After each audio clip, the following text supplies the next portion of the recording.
Hello, my name is Hathorian Elevation, and I am your host and facilitator for Real Insight, where we take everyday topics and dive deeper to get a deeper understanding and meaning behind the messages.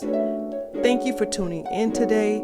If you have not already, please hit the subscribe button and let me know you like the content and you want more of the content. And also like this video and share it if you care. Okay, let's get into today's topic.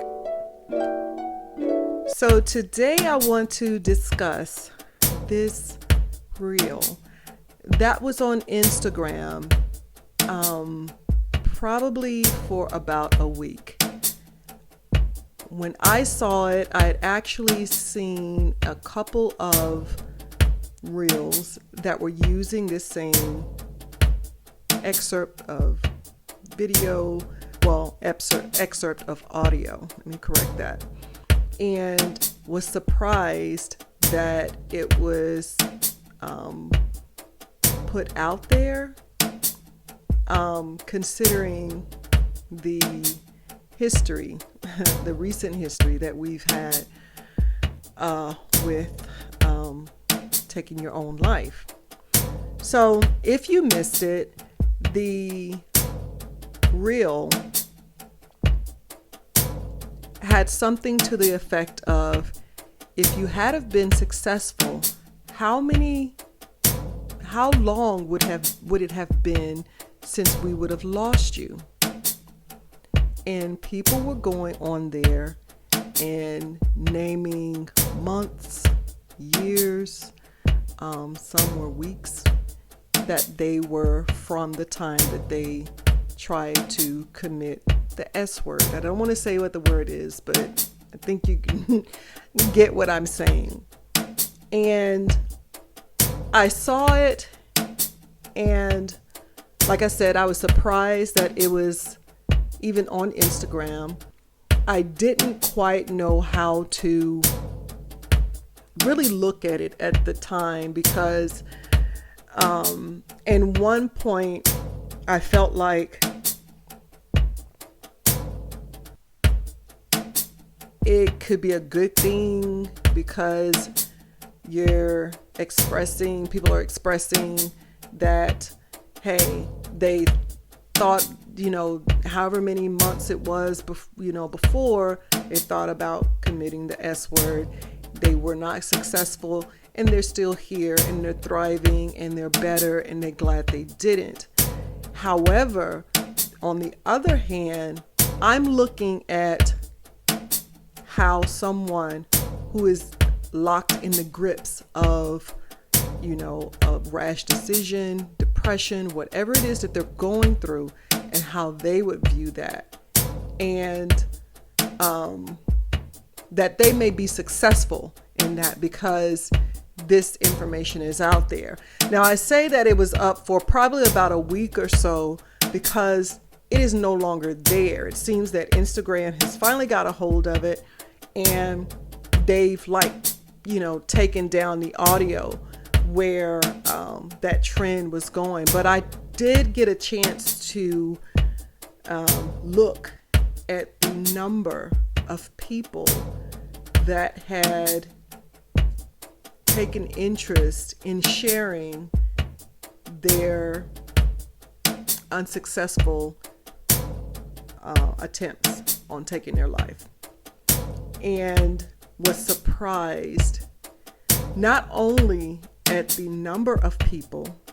There were a lot of people there. There were a lot of people that had videos up there with that reel. But what I saw as well was that there were a number of Black females there. A disturbing number of Black females there. Young Black females, late teens, early 20s. Of course, there were all races there, but the sheer number, the majority of the ones that I saw were Black females, late teens, early 20s. And that was disturbing to me.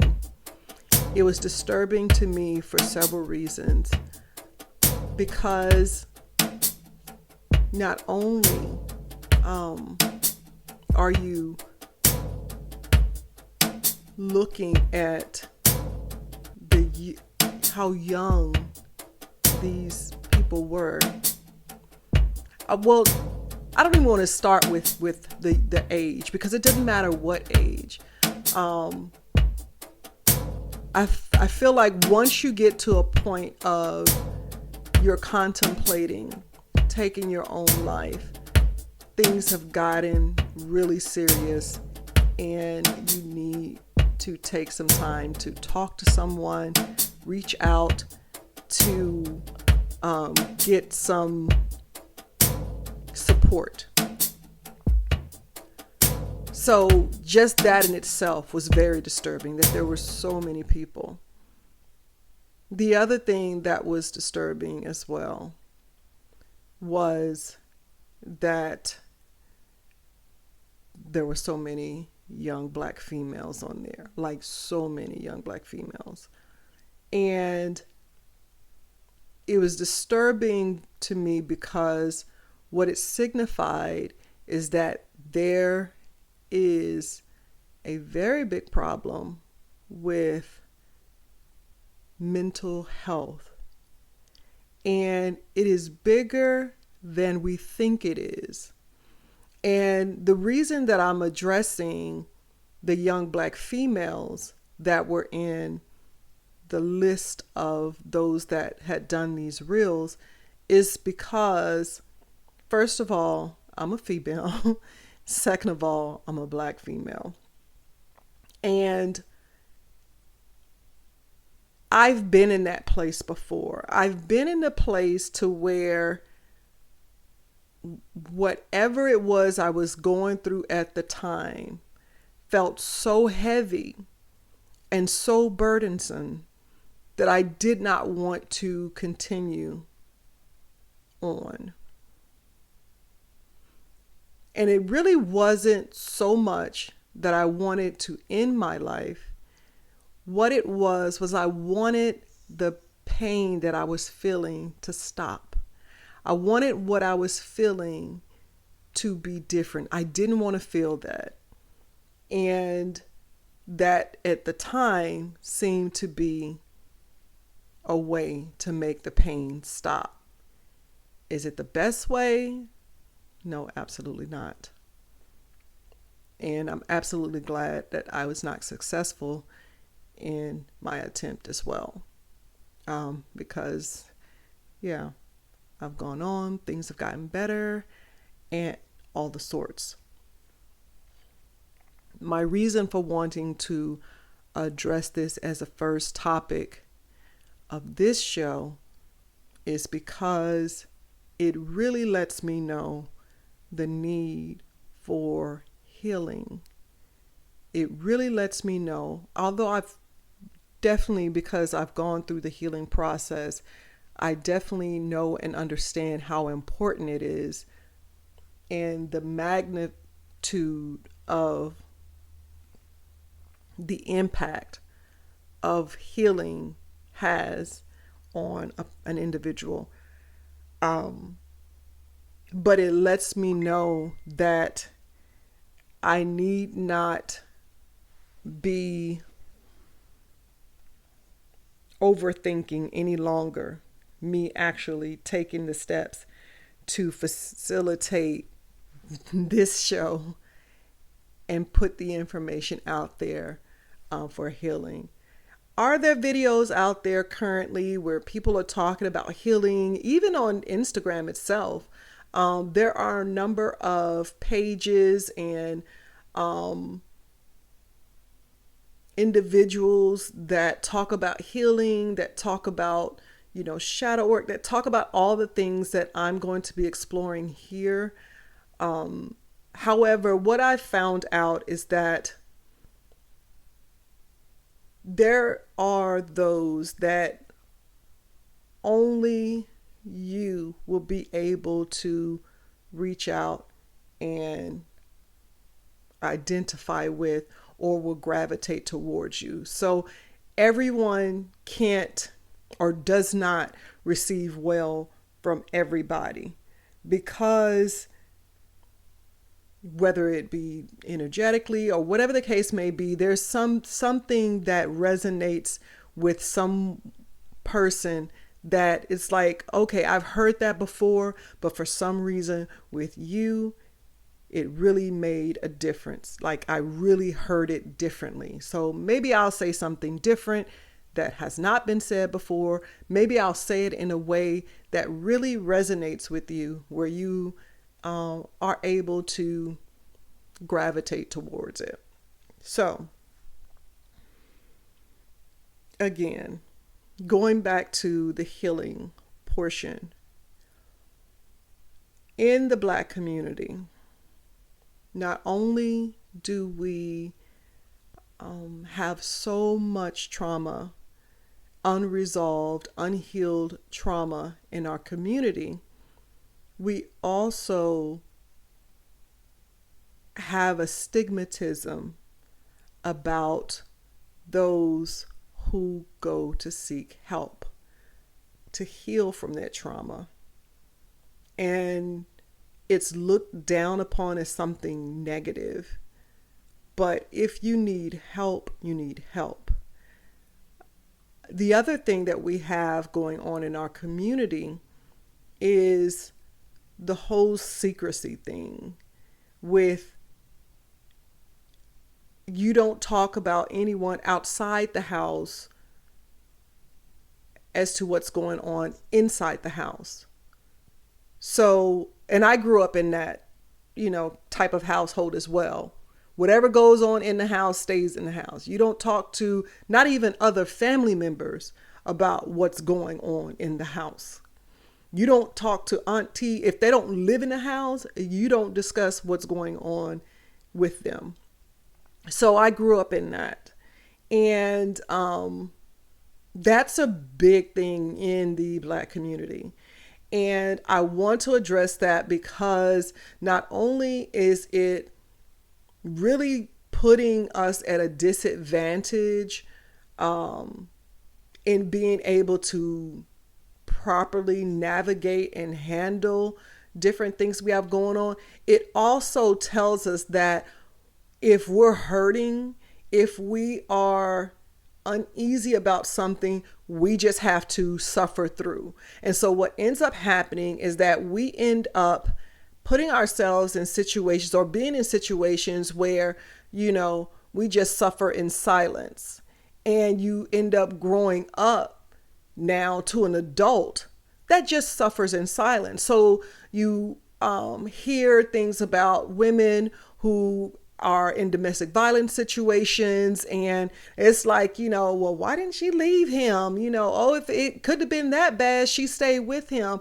Well, if you've come from suffering in silence as a child, you grow up with that same mentality unless you seek help, unless you get help in someone like unlocking that mechanism from your brain to say that it's okay to suffer in silence, that it's expected of you to not say anything and just kind of stay there and just deal with it because there's some twisted ideology that pain equals love.